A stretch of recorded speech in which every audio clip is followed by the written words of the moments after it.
Il y a une semaine, un mouvement d'humeur a mis en branle les habitants du quartier Yoko en Ngaoundéry, en cause de la destruction de leur maison par des militaires. Les hommes en tenue qui ont détruit certaines habitations reprochent à leurs voisins civils d'envahir l'espace du centre d'instruction des forces armées nationales. Face à la colère des populations, le préfet de la Vina s'est déployé sur place pour trouver un compromis entre les deux parties. Mais la limite que nous arrêtons une fois de plus et que je vous indique ici publiquement, c'est que les militaires ne vont jamais traverser ce cours d'eau pour vous chercher les problèmes de l'autre côté.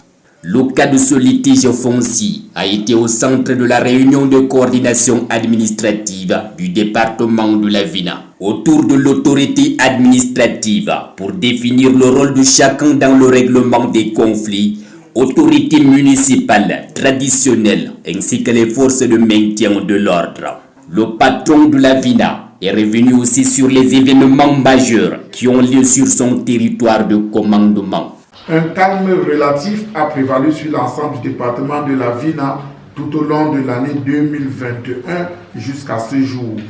De même, les populations ont vaqué en toute sérénité à leurs nombreuses et diverses occupations. Ceci à la faveur de la situation sécuritaire qui est demeurée stable et sous contrôle en dépit de quelques soubresauts observés ça et là. Durant les travaux, les chefs traditionnels accusés de s'adonner aux ventes illicites et anarchiques des terrains ont été interpellés. Les dépositaires du pouvoir traditionnel ont un rôle important dans la sécurisation du domaine national.